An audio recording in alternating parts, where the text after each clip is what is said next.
What's up, YouTube? It's your boy Neo, and today we're going to be doing something a little different. We are still doing a Citadel video, but it's not going to be a guide. I'm going to do an in-depth review of the game, the good, the bad, should you play it if you haven't yet, all that good stuff for 2021.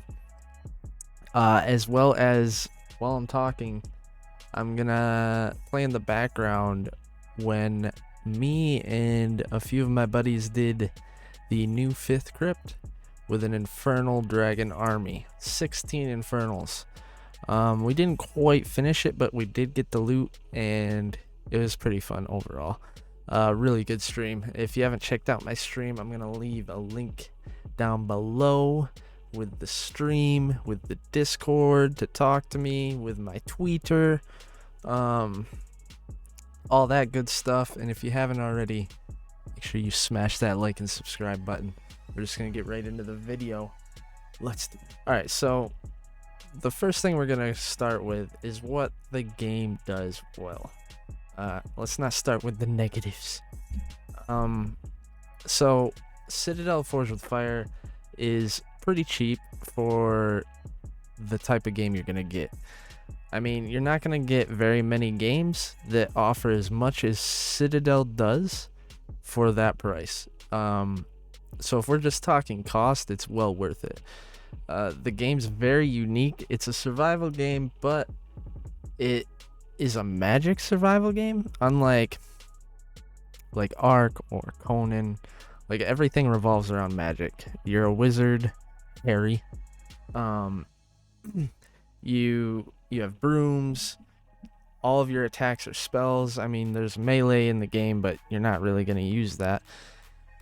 So overall, it's very unique. Leveling in the game is very enjoyable. There is like a mastery system after you reach level cap, which is 60, which the mastery levels, you start at 1. Once you hit 60, the next level is mastery level 1.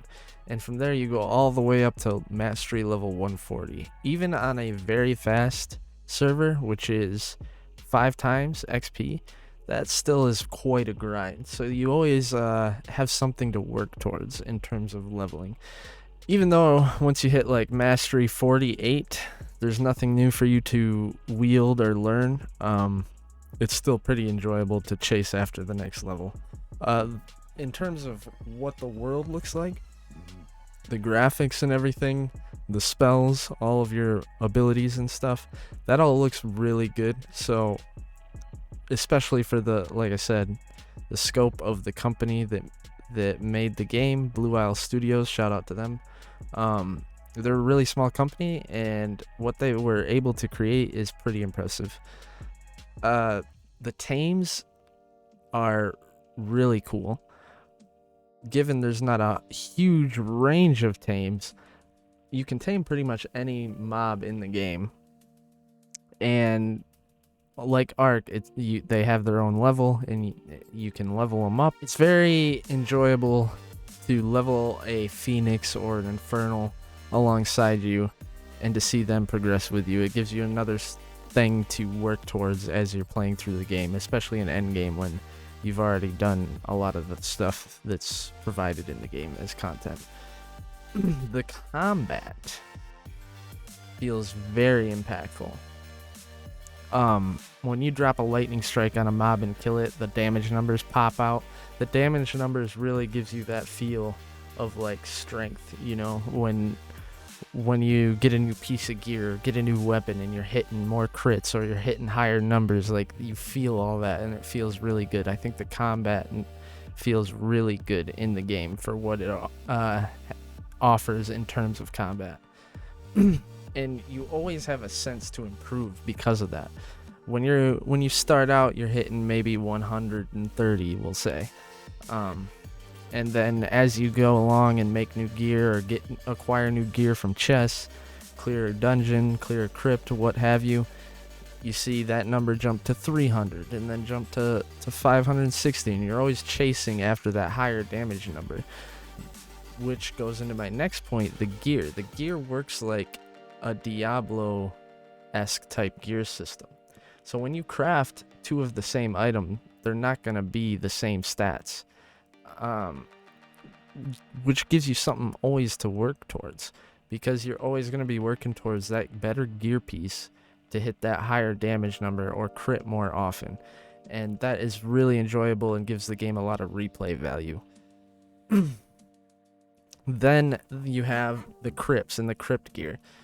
The crypts are, the first time you go into the crypts, they're very exciting, and some of them are pretty challenging. Especially the end crypts. They offer like a raid-esque feel and give you another thing to do in the end game. Because not only are you trying to get the gear drops at the end, but they're also one of the best places to farm some of the mats for end game building pieces. So that's a good addition to the game. It really adds more replay value at end game and gives you something to strive for to try and clear to get a better gear drop. So maybe you go in there the fourth time doing the same crypt with higher magic find on your gear, and maybe you get a better weapon drop this time, and now you can hit, instead of 3,000, you can hit 3,500. All of that combined really gives you a sense of replay value for the game. Now, let's get into what the game does bad. We're going to start off with content. Given this isn't really a bash on Blue Owl Studios, they are a small company, and not a lot of survival games add a lot of content regularly to begin with. So this isn't really a bash on them, it's just a fact. There is not a lot of regular added content. What you have when you open up the game is probably going to be the same for months on end, and that can kind of get boring once you reach the tippity top of gaming in Citadel. So that's something that can't really be fixed due to the company that makes it, but also like the amount of effort that needs to go in to make a survival game.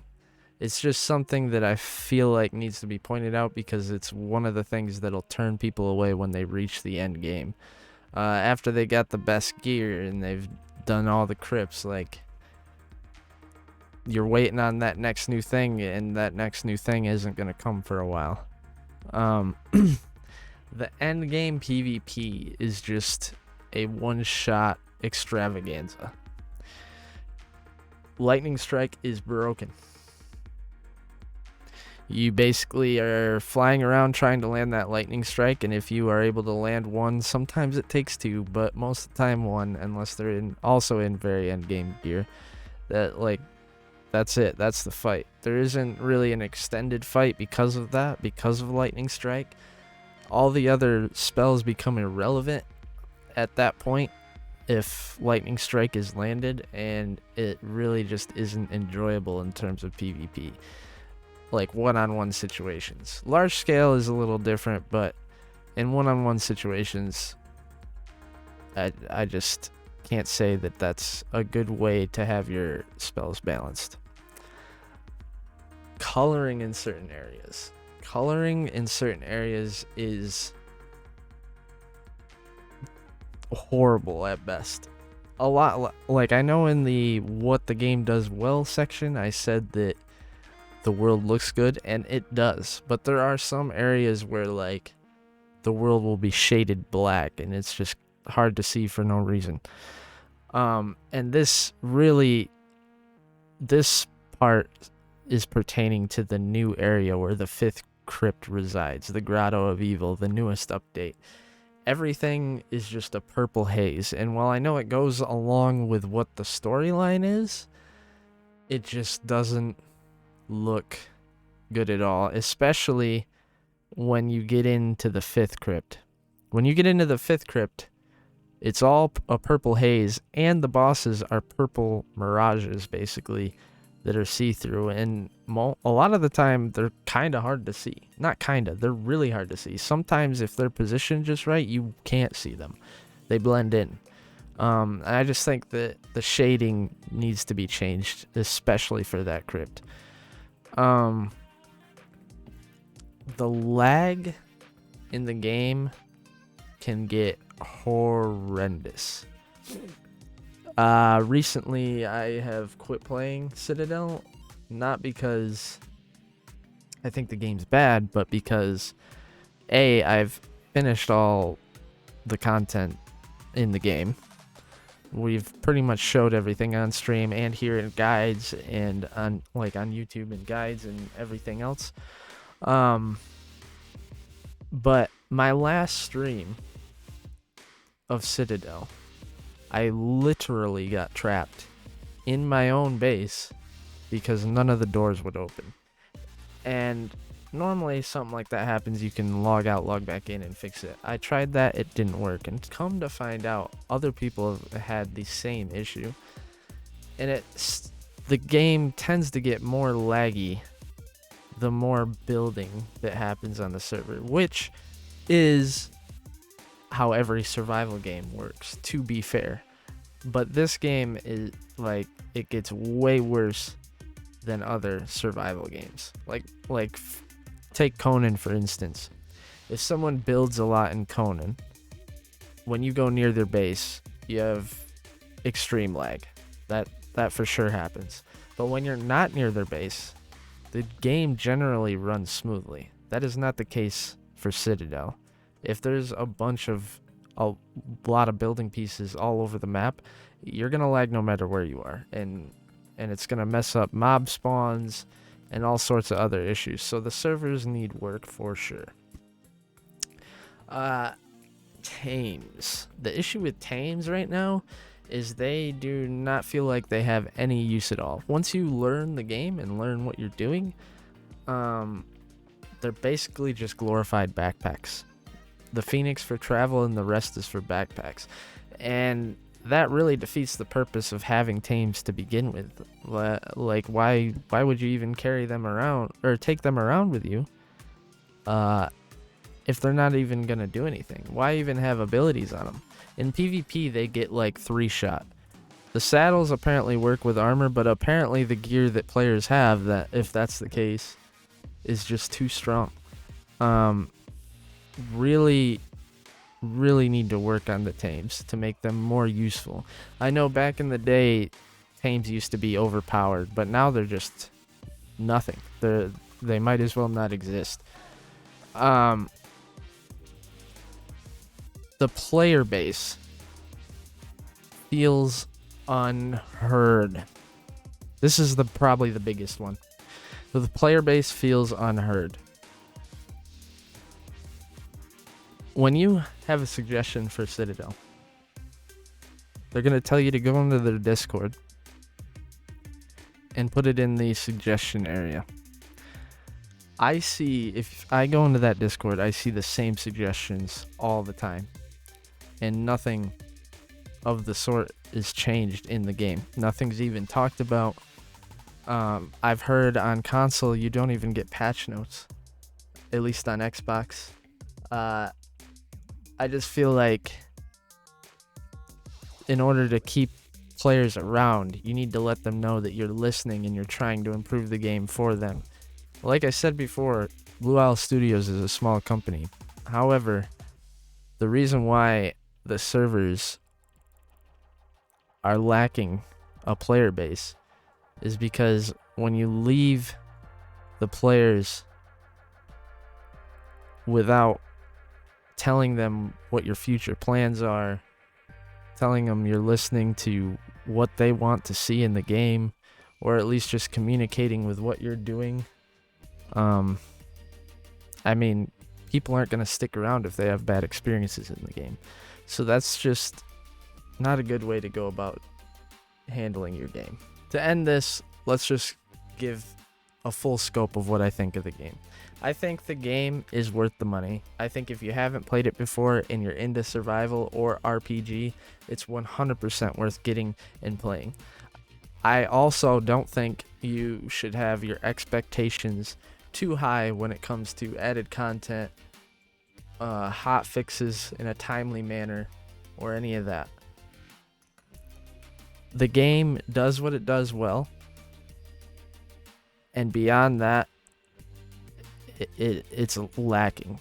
I would say if I had to give this on a 0 to 10 scale, comparing it to other survival games, I'd give it about a 6, maybe a 7. It's a really good game, regardless of all the bad stuff that I just talked about. Like I said, if you haven't played it before, 100% worth trying it out. I think anyone who likes survival or RPGs or both will love Citadel Forged with Fire. And that's all I've got for you. That's the end of the video. I appreciate y'all for showing me support, and if you're interested to see what happens next on this YouTube channel, stay tuned, because we are probably going to be switching to another big-time game. At least I think it's going to be a big-time game. Next week, Outriders. See you there. Later, cans.